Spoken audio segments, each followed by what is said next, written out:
pantalla y vamos a grabar la clase.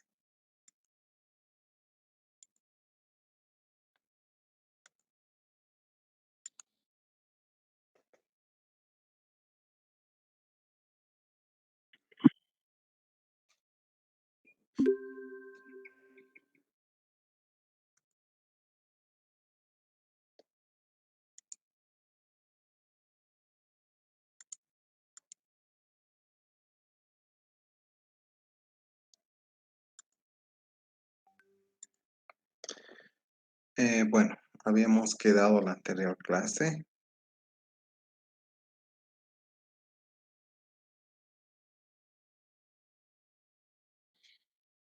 Lo que es salud y medio ambiente.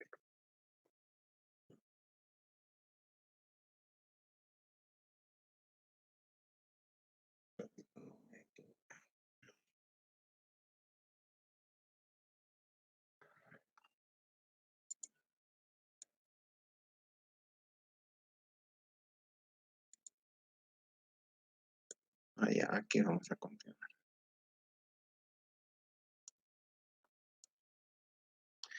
Ya, entonces nos toca ver el capítulo 5, que es referido a la flora y la fauna silvestre. ¿Qué nos dice? Que el Estado y la sociedad deben velar por la protección, conservación y restauración de la flora y fauna silvestre a nivel acuático, terrestre y todo, ¿no? Y eso deben ser consideradas patrimonio del Estado. En especial lo que son especies endémicas, es decir, especies que solo están en una cierta área geográfica, especies que tienen distribución solamente en algunos lugares, y especies amenazadas que están en peligro de extinción. Entonces, ¿qué nos dice este artículo? Que el Estado, no solo el Estado, sino también juntamente con la sociedad, deben proteger, conservar y restaurar la flora y fauna silvestre. Lo que hace este artículo es tomar la tarea de protección, conservación y restauración, pero no solamente para el Estado, sino para la sociedad. Entonces aquí hay tareas a la población. La población puede estar organizada en grupos, en asociaciones, en grupos de voluntarios también. Y habla de toda la flora, tanto acuática como terrestre. Y en especial debe hacerse esta protección, restauración y conservación de las especies que solamente existen en un solo lugar, de las especies que están restringidas en su ubicación, las especies amenazadas y las especies en peligro de extinción.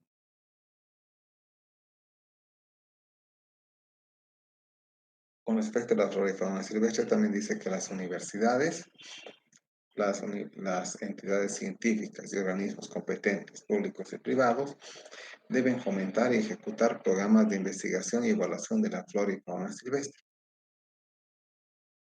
¿Para qué? Para conocer su valor científico, ecológico, económico y estratégico.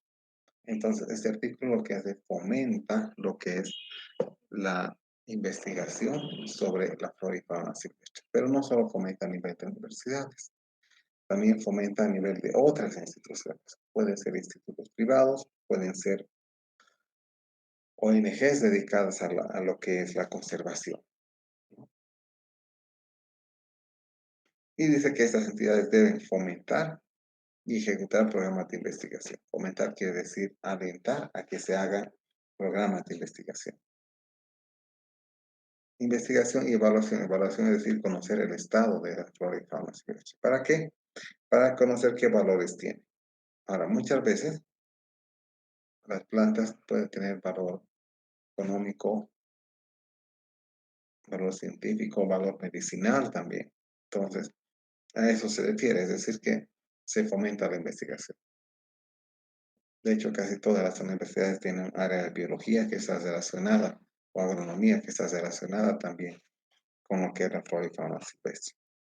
En nuestra universidad tenemos varios centros de investigación dependientes de la carrera de biología que tienen que ver con esto.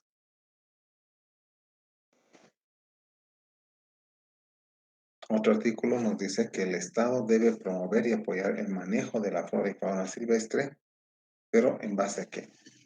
En base a información técnica científica, ¿no? ¿Para qué? Para usar sosteniblemente las especies, para que va a ser aprovechada. Entonces, el Estado debe buscar la orientación técnica para manejar la flora y fauna silvestre. ¿Para qué? Para hacer uso sostenible. Y hacer uso sostenible tiene que ver con hacer un uso que evite la extinción o que evite la desaparición de algunas especies.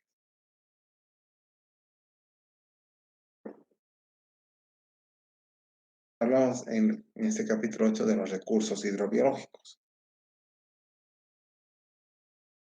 Dice, el Estado a través del organismo competente fomentará el uso sostenible de los recursos hidrobiológicos aplicando técnicas de manejo adecuadas, ¿no? Técnicas que eviten la pérdida o degradación de los mismos. ¿A qué se refieren recursos hidrobiológicos? A recursos que tienen que ver con el agua.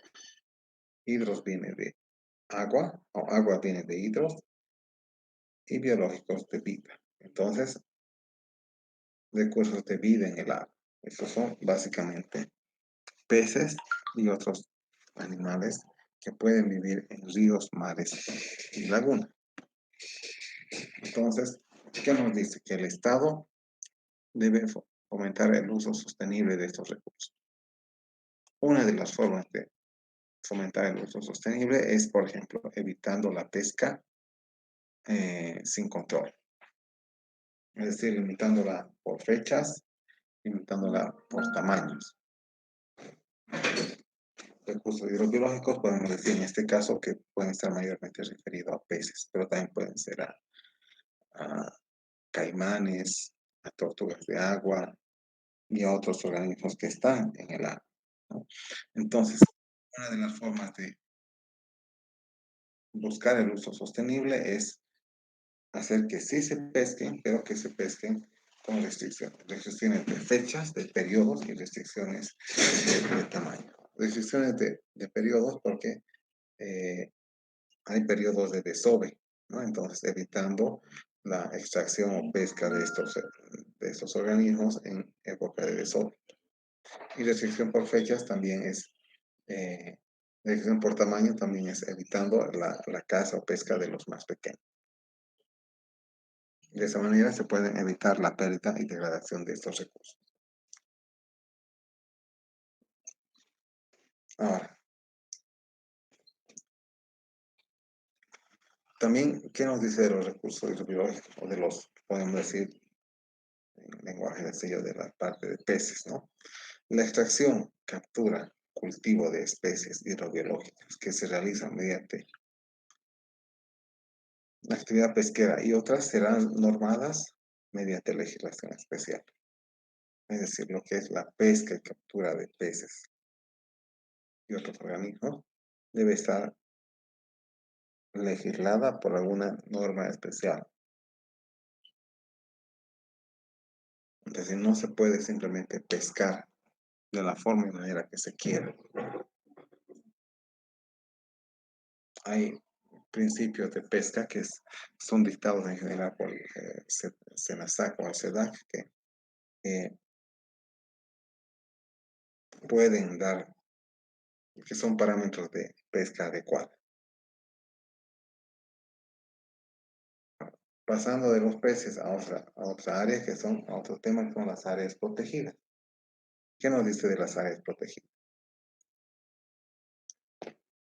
Las áreas protegidas son áreas naturales con y sin intervención humana que están declaradas bajo protección del Estado por medio de disposiciones legales, no reglamentación. ¿Para qué? Para proteger, conservar la flora y fauna silvestre, recursos genéticos, ecosistemas naturales, cuencas hidrográficas y valores de interés científico, interés estético, histórico, económico y social, para conservar y preservar el patrimonio natural y cultural del país. Entonces, ese primer artículo nos dice qué son. Básicamente nos dice que son superficies de terreno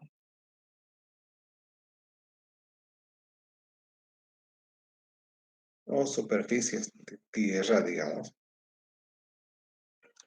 que pueden tener o no intervención humana, es decir, que puede o no haber población o el trabajo de la población, que son declarados bajo protección del Estado.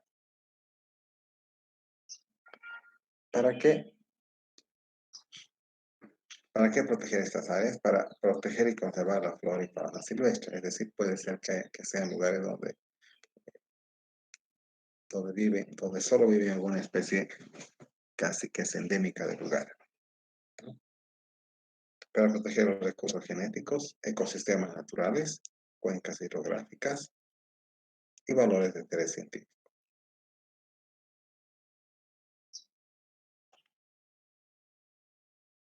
¿Para qué? Para conservar y preservar el patrimonio natural y cultural del país. Entonces, esa es la idea de una área protegida.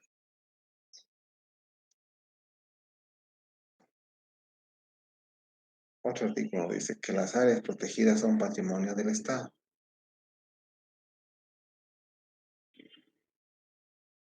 Es decir, no son áreas privadas, son estatales. Son de interés público y social y deben ser administradas según sus categorías, según zonas y reglamentación en base a planos de manejo. Protección y conservación de recursos naturales, también en base a investigación científica, así como para ser utilizadas en recreación, educación y promoción del turismo. Entonces, estas áreas protegidas básicamente deben ser administradas adecuadamente, ¿no? Vamos a ver cómo.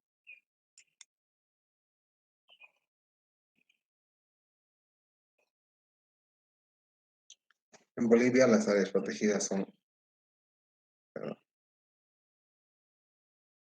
son administradas por el SERNAP, que es Servicio Nacional de Áreas Protegidas.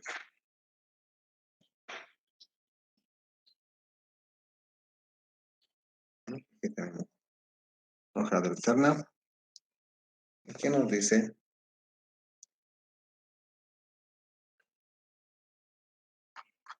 cuántas áreas protegidas hay.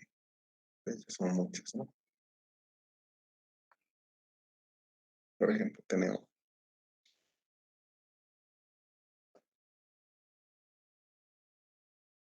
la Colobamba, Carrasco, la cordillera de Sama, Cotapata,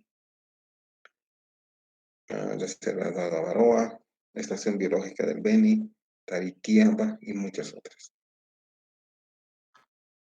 Entonces, estas áreas protegidas están bajo protección estatal y administradas por el Estado.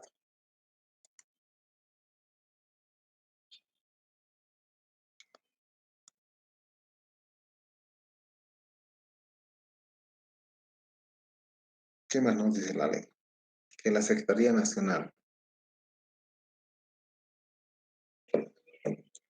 y las secretarías departamentales de medio ambiente, es decir, lo que sería el Ministerio de Agua, Medio Ambiente y las secretarías de Mar y Tierra, son los encargados de normar y fiscalizar el manejo integral de las áreas protegidas. En Bolivia casi no se da, o sea, no es que a nivel departamental se maneje, sino lo hace el SERNAP, Servicio Nacional de Áreas Protegidas.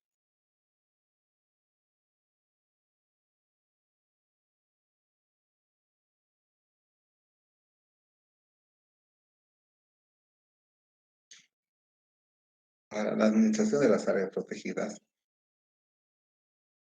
puede ser hecha solo por entidades estatales o también entidades públicas mezcladas con entidades privadas sin fines de lucro, también con comunidades indígenas y pueblos originarios. Es decir, la administración de estas áreas protegidas no es exclusiva ni única.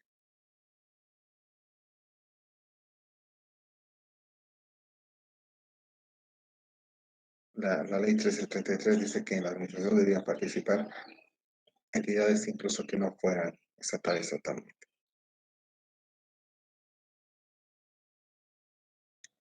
Ahora, El siguiente artículo nos dice que la existencia de áreas protegidas también es compatible con la existencia de comunidades. Es decir, que para que sea un área protegida no necesariamente tiene que estar libre de intervención humana.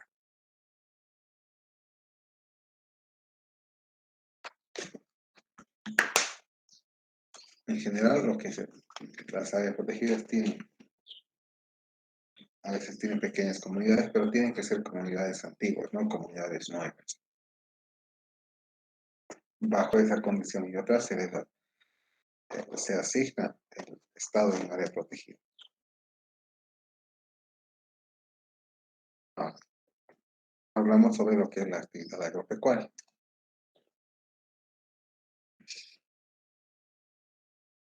Nos dice la ley en su artículo 66 que la producción agropecuaria debía ser desarrollada de tal manera que pueda lograr sistemas de producción y uso sostenible. Es decir, la actividad agropecuaria no debería ser solamente utilizada para extraer alimento para un periodo, sino cuando dice uso sostenible implica mucho tiempo adelante, no específicamente cuándo.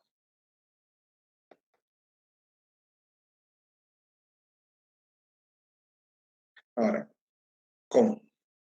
No, o tomando en cuenta los siguientes aspectos sobre la actividad agropecuaria.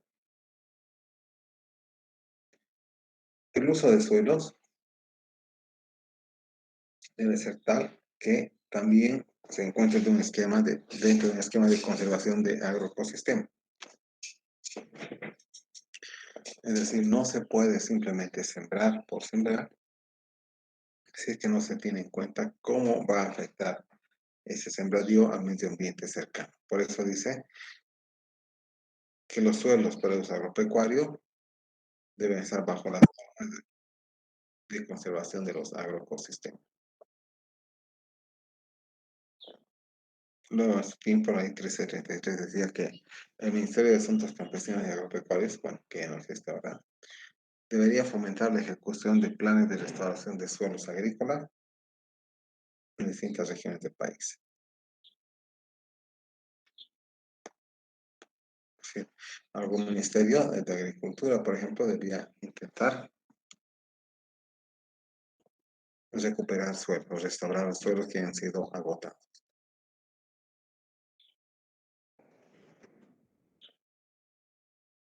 De igual manera, la actividad pecuaria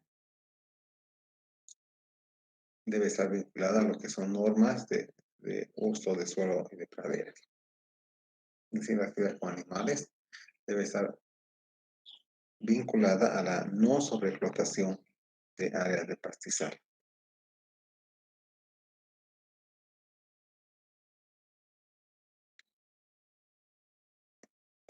Y específicamente sobre pastos, dice que las pasturas naturales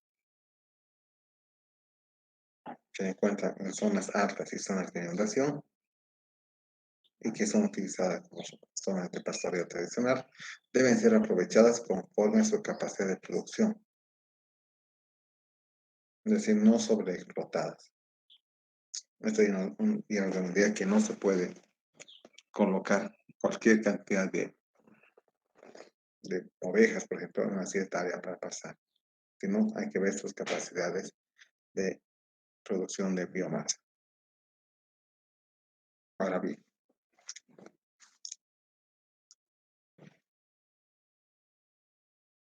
el Ministerio de Asuntos Campesinos y Agropecuarios, en ese tiempo, ahora el Ministerio de Medio Ambiente, ahora deberá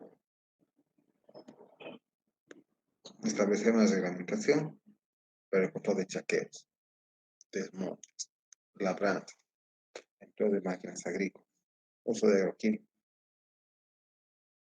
rotaciones de terreno, prácticas de cultivo y uso de terreno, ¿no? Entonces, estas actividades que son normales deben estar monitoreadas, supervisadas y controladas por el Ministerio de Asuntos Campesinos y Agropecuarios,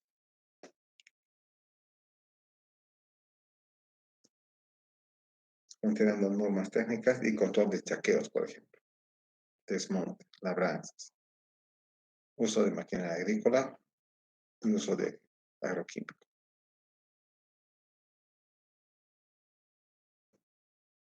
El siguiente artículo ya nos dice que las instituciones de investigación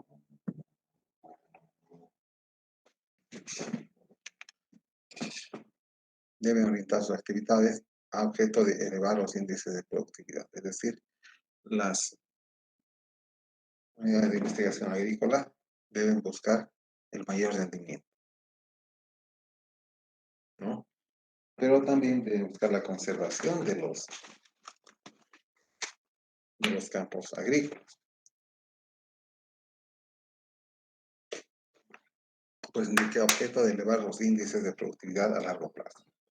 Como he dicho, productividad tiene que ver con una cantidad de masa generada por unidad de tiempo por unidad de área. Es decir, se debe buscar el mayor rendimiento de los cultivos.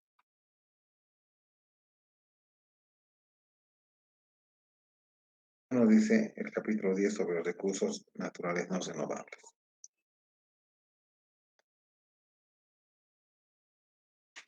Al igual que los otros recursos, eh,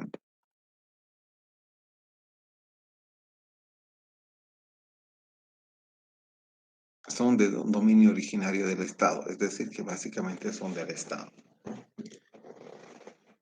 Cualquier recurso no renovable en cualquier origen y forma que esté en su yacimiento, es decir, que se encuentre en el suelo o en el subsuelo. Entonces, aquí lo que hace es ser más específico sobre la propiedad de los recursos.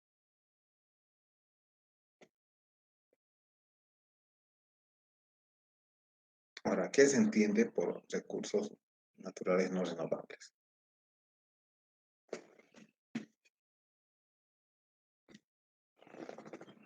Son aquellas sustancias que,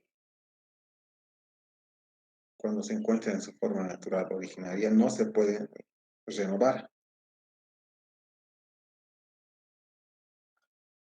y pueden agotarse por efecto del hombre y fenómenos naturales.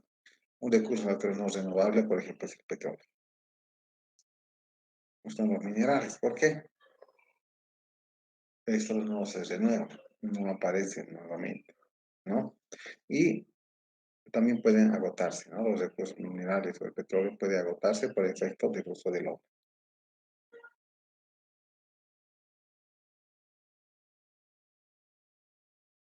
Entonces aquí nos dice cuáles son los recursos naturales no renovables.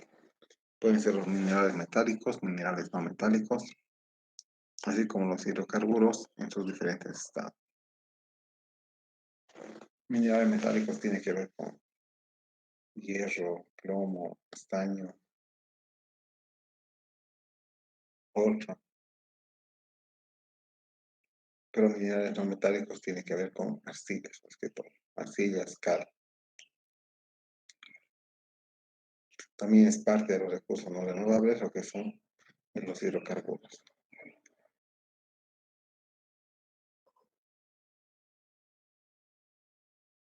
¿Qué son los recursos minerales?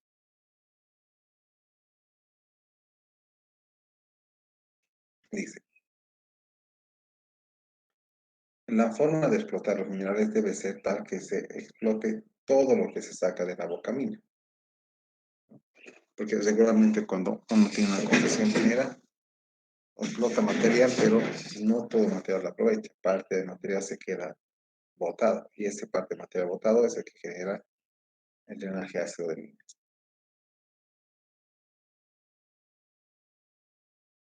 Entonces, ¿qué nos dice sobre los recursos minerales? ¿No?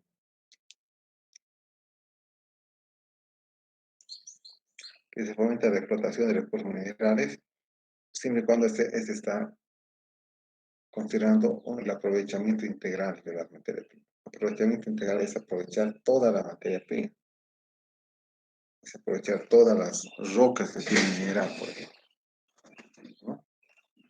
Y también tiene que ver con la disposición segura de lo que son las colas, relaves y desmontes, el uso eficiente de la energía y el aprovechamiento nacional de los yacimientos. Esto dice sobre minerales.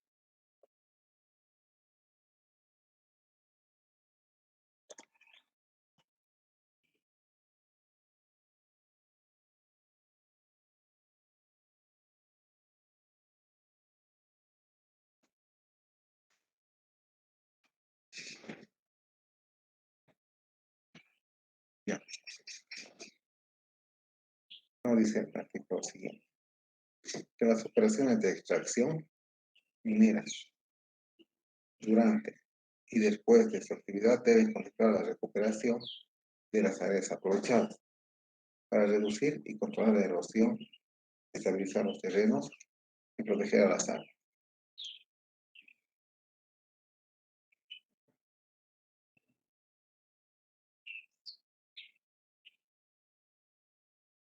Entonces, toda empresa minera, ya sea grande o pequeña, debe desde el principio considerar que en algún momento se va a ir. Cuando se vaya debe dejar con tan menos contaminación como sea posible.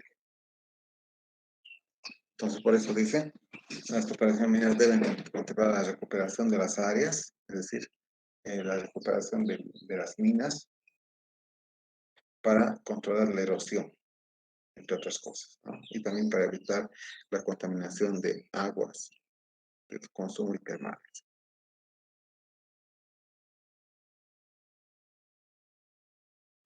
Y el Ministerio de Minería y el Ministerio de Agua y Medio Ambiente deberían establecer normas para los límites de acciones y efectos de las actividades mineras. Es decir, hasta hace pocos años no había normas.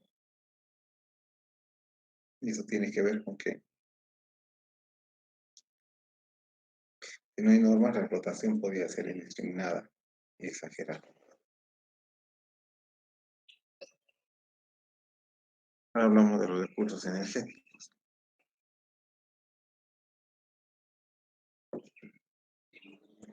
Los recursos energéticos son factores importantes para el desarrollo del país. Recordemos que energía puede referirse a los que generan energía eléctrica, pero también a los que generan energía calorífica. Cuando decimos ahorro de energía es que se quiere conservar energía para otros usuarios más. Entonces, si tenemos fuentes de energía, tenemos una fuente para el desarrollo de nuestro país, ¿no?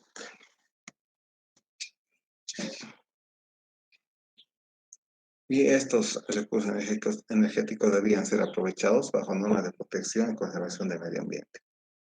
Por ejemplo, las actividades de hidrocarburos realizadas por IPPB deben contemplar medidas ambientales de prevención y control de contaminación, es decir, en la explotación de pozos, ¿no? Deben contemplar la posible deforestación, la erosión, la sedimentación, así como la protección de flora y fauna y la protección de los paisajes naturales. Entonces, lo que es la actividad hidrocarburífera es una de las actividades más grandes, por así decirlo, de la parte de energía, ¿no? Involucra muchas áreas e implica efectos grandes, ¿no? Por eso dice que la ley, que los que hacen este tipo de trabajo deberían prevenir, por ejemplo, el control de contaminación, prevenir la deforestación, prevenir la erosión.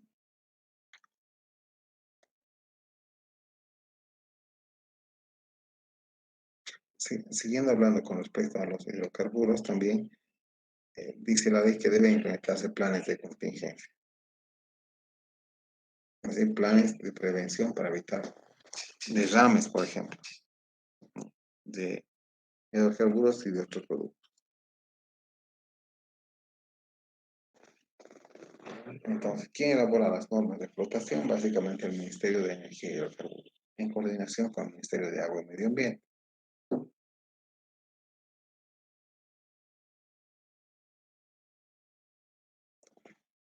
Adicionalmente, el Ministerio de Energía y Hidrocarburos debería fomentar la investigación y aplicación de energías alternativas.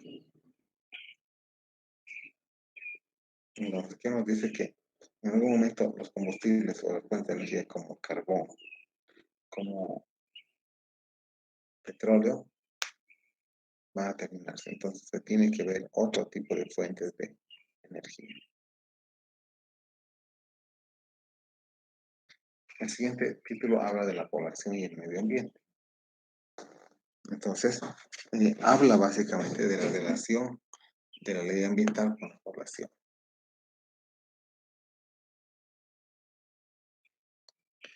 Entonces, la población debe estar establecida en un lugar específico.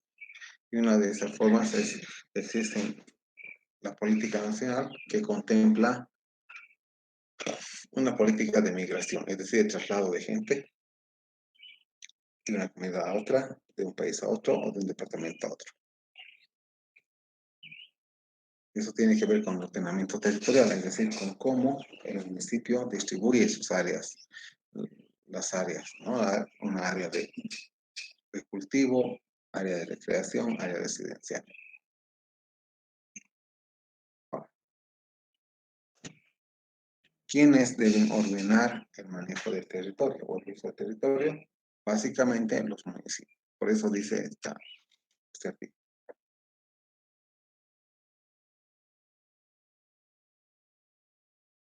Corresponde a los gobiernos municipales promover, formular y ejecutar planes de ordenamiento territorial, es decir, delimitar las áreas funcionales, por así decirlo, ¿no? Y también corresponde a nuestros gobiernos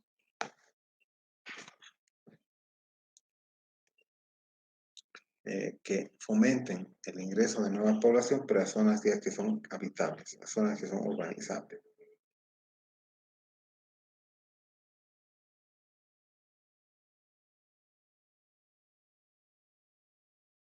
Ahora, cuando se planea expandir el territorio quiere decir, por ejemplo, extender el área urbana, ¿no? Dentro de lo que es el territorio regional, ya se tiene que tomar en cuenta la variable ambiental, es decir, cómo afecta que una gran población se vaya a vivir a un lugar lejano.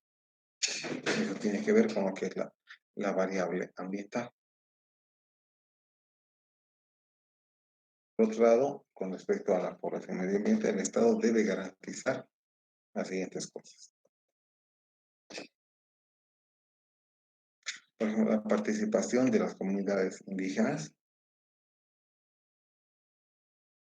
en el proceso de desarrollo sostenible y uso racional de recursos naturales. Es decir, si se van a implantar planes de ahorro de algunos insumos, deberían ser consideradas también las comunidades indígenas. ¿Por qué? Muchas veces esas comunidades ya saben vivir sobre climas extremos.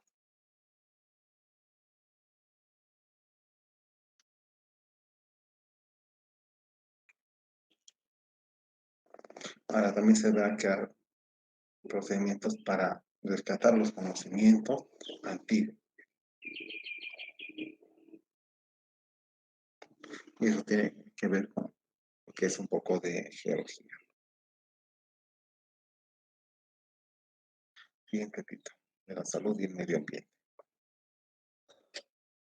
Nos dice que el Estado, a través de todos sus organismos competentes, deberá ejecutar acciones de prevención, control y evaluación de la degradación del medio ambiente.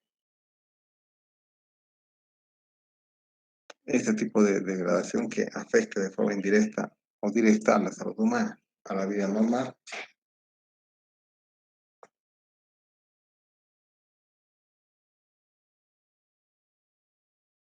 Entonces dice, el Estado debería prevenir la degradación del medio ambiente. Una forma de hacer la degradación del medio ambiente es eh, de fomentar, cortar árboles, por ejemplo.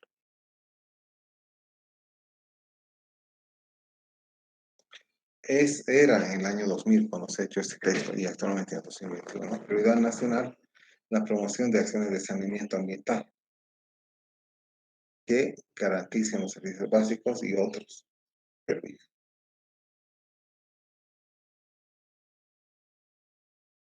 Para fines del artículo anterior, desde el 78, lo que el Ministerio de Previsión Social y Seguridad Pública, el Ministerio de Salud,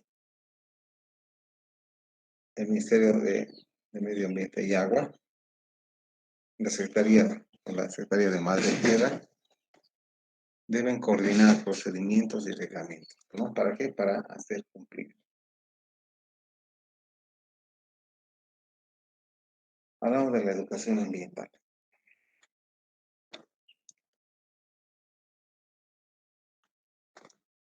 Dice que el Ministerio de Educación y Cultura, las universidades, las secretarías de Madre Tierra o Medio Ambiente, que debían fomentar políticas y estrategias para planificar programas de desarrollo ambiental, de educación ambiental.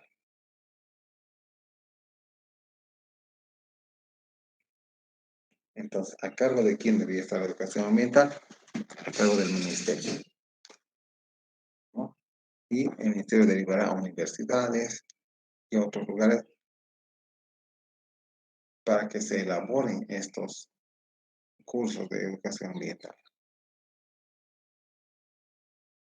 Repito, el Ministerio de Educación incorporará la temática ambiental con enfoque interdisciplinario y con carácter obligatorio en los planes y programas de todos los sistemas y grados y ciclos, ¿no? Así como también los institutos de formación, capacitación docente, considerando la diversidad cultural y las necesidades de conservación del medio. Es decir, con respecto a la educación ambiental, el Ministerio de Educación debe fomentar a las entidades de educación que incorporen la dimensión ambiental, ¿no? Y otro artículo dice que el gobierno deberá implementar en el programa lo que es medio ambiente. También, siguiendo sobre educación, dice que las universidades deberán orientar sus programas de estudio y formación técnica a contribuir el logro del desarrollo sostenible y la protección del medio ambiente. Es una exhortación, podemos decir, a que las universidades enseñen ingeniería ambiental, pero enseñen de forma aplicada.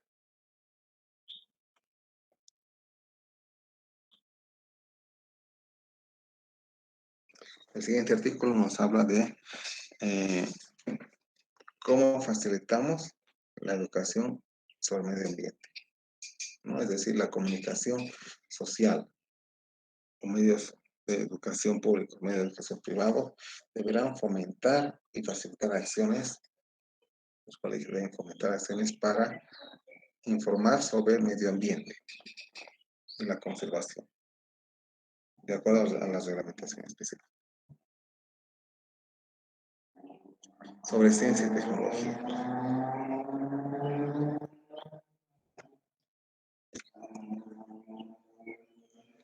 Dice que corresponde al Estado y a instituciones públicas especializadas en qué cosa. Promover la investigación, el desarrollo científico y tecnológico en materia ambiental. Es decir,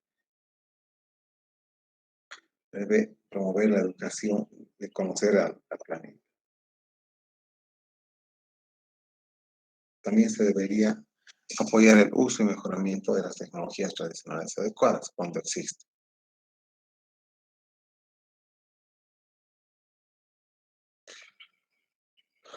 También se debería eh, evitar la introducción de tecnologías que atenten contra el medio ambiente, ¿no? Por ejemplo, motores muy económicos, sin embargo, que contaminan mucho.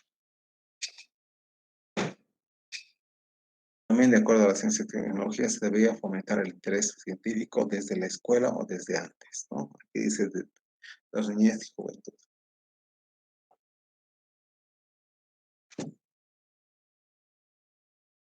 También el Estado y las instituciones deberán administrar y controlar la transferencia de tecnologías en beneficio del país. ¿Qué es transferencia de tecnologías? Los conocimientos. Es decir, el gobierno debe considerar o debe eh, orientar sobre el uso de tecnologías amigables con el medio ambiente. Luego el siguiente artículo nos dice las áreas priorizadas de investigación. Dice que el Estado dará prioridad y ejecutará acciones de investigaciones del tipo científico y tecnológico en biotecnología, agroecología, conservación de recursos genéticos, uso de energías, control de calidad ambiental y reconocimiento de los ecosistemas.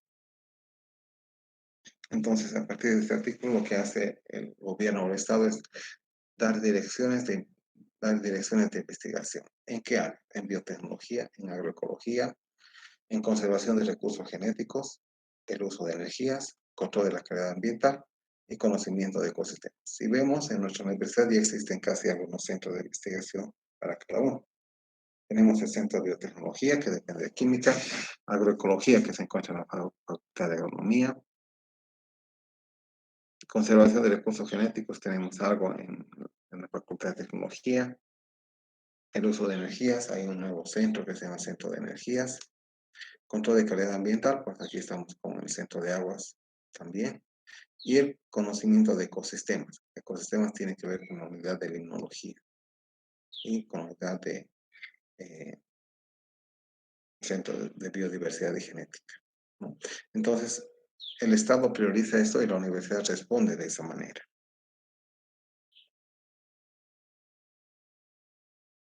Ahora, si hablamos del fomento a actividades de medio ambiente, es decir, cómo se fomenta que haya conservación de terreno, cómo se fomenta que no haya la caza, cómo se fomenta que no haya la pesca, ¿no? Esto por medio de lo que es la creación del Fondo Nacional de Medio Ambiente. Es un fondo que que destina fondos o que debería destinar fondos para lo que es medio ambiente. Este fondo llamado FONAMA, que no existe actualmente, debía depender de la presidencia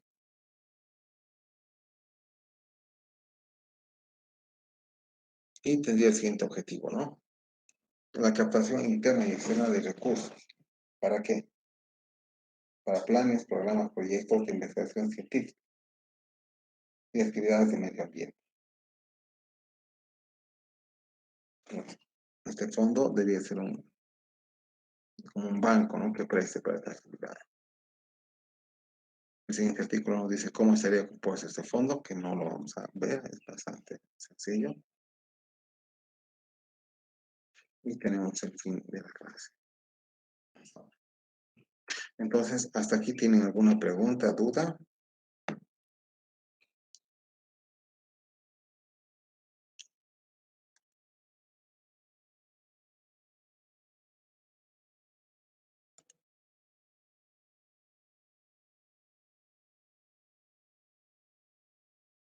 Vamos a volver y vamos a usar otra cosa.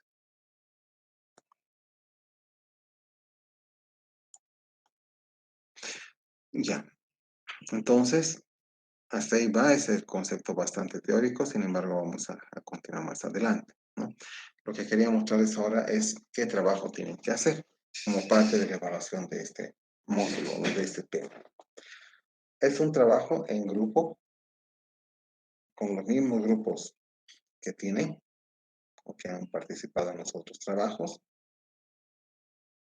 donde básicamente tienen que buscar información. Vamos a leer el formato.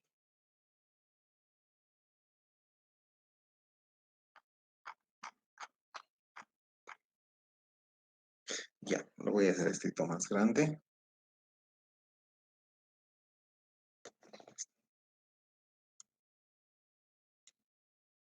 El trabajo sobre legislación ambiental.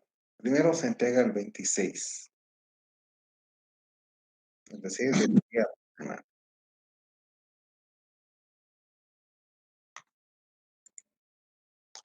Luego, ¿qué más? Ya tienen los grupos, cada uno. Ingeniero, no está presentando. Ah, perdón, perdón, perdón.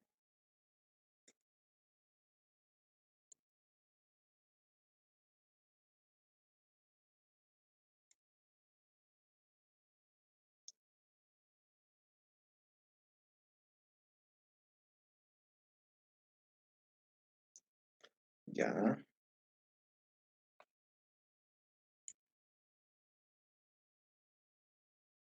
Entonces, como decía, en grupo tienen que prestar en los mismos grupos anteriores, ¿no? Un análisis del problema ambiental de Bolivia. Y es bastante sencillo. Tenemos la problemática que posiblemente ya la van a conocer o ya la conocen, y hay que ver qué dice la legislación sobre ese problema. Con las siguientes consideraciones.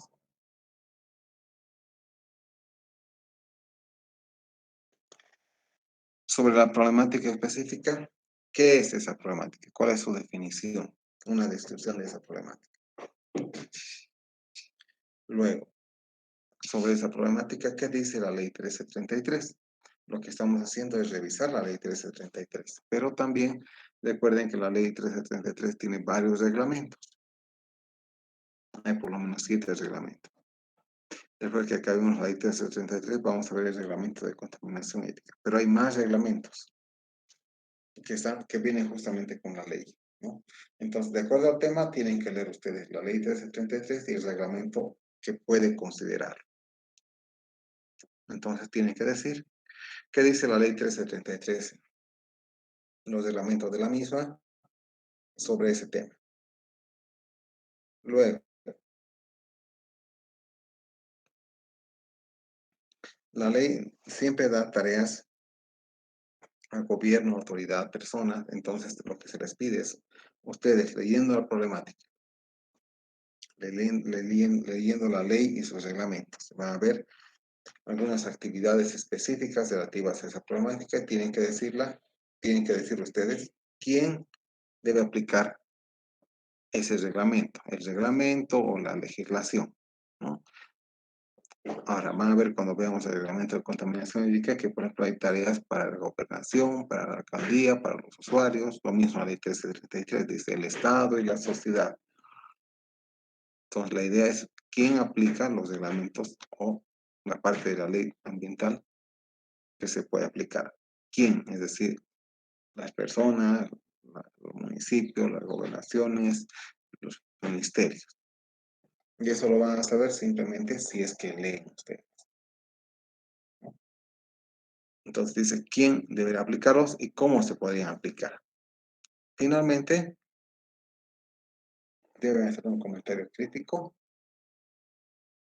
sobre la aplicación de la legislación ambiental en nuestro país en ese tema que es tema, o sea, comentario crítico quiere decir leer, razonar, discutir o comentar en grupo y escribir.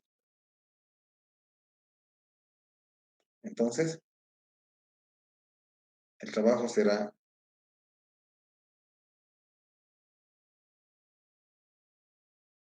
¿qué más dice? El trabajo tendrá 4 páginas como máximo, en letra calibre 10. En la primera página va a ir el título del tema, el nombre de los alumnos, el carnet de identidad de cada alumno, el código CIS y la fecha de entrega del trabajo. Y el trabajo lo van a desarrollar en las siguientes 3 páginas. Son 4, la primera es carátula, nos quedan 3. ¿No? Ahora, ¿qué se va a tomar en cuenta? El orden, la ortografía, la coherencia. No vale la pena que pongan desordenado, que copien de internet sin razonar. El trabajo será entregado en la fecha que se ha dicho en Google Documentos. Y los grupos son los mismos, ¿no? Los mismos grupos anteriores. Entonces, este es el formato de la carátula, ¿no? Tema, nombre de los alumnos, fecha de entrega del trabajo. Y esto es cómo se elabora el trabajo. Es decir, la descripción del problema en media página. Es la ley 383, máximo una página y media. ¿Qué instituciones deberían aplicar la ley? Y un comentario crítico personal. Además de bibliografía consultada al final. Entonces, eso es el trabajo. Ahora, si bien parece sencillo, la cosa es que ustedes lo hagan en grupo, razonen y escriban en grupo.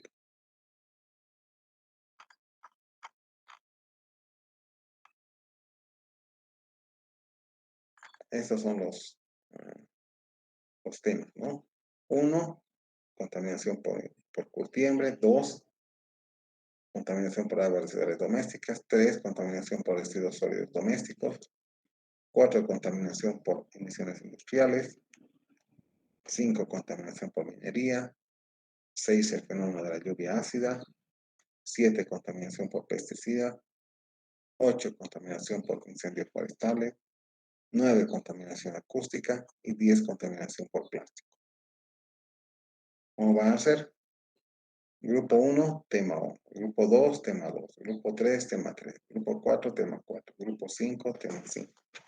Grupo 6, tema 6. Grupo 7, tema 7. Grupo 8, tema 8. Grupo 9, tema 9. Grupo 10, tema 11. Grupo 11, tema 1. Grupo 12, tema 2. Grupo 13, tema 3. Grupo 14, tema 4. Grupo 15, tema 5 y así sucesivamente. Entonces tienen ustedes 2 semanas para hacer este trabajo. Se entrega el 26 de noviembre. Ya. ¿Alguna pregunta o consulta hasta ahí?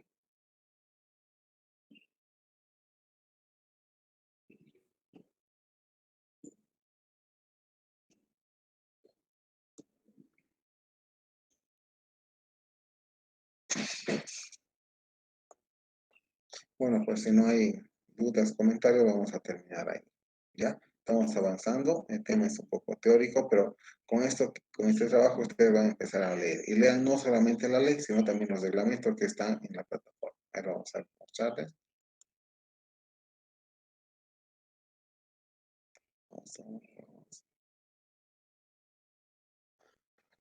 Vamos a trabajo de clase, legislación ambiental,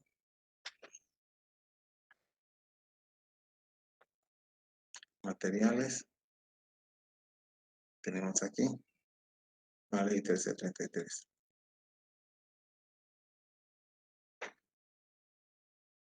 Con sus respectivos reglamentos.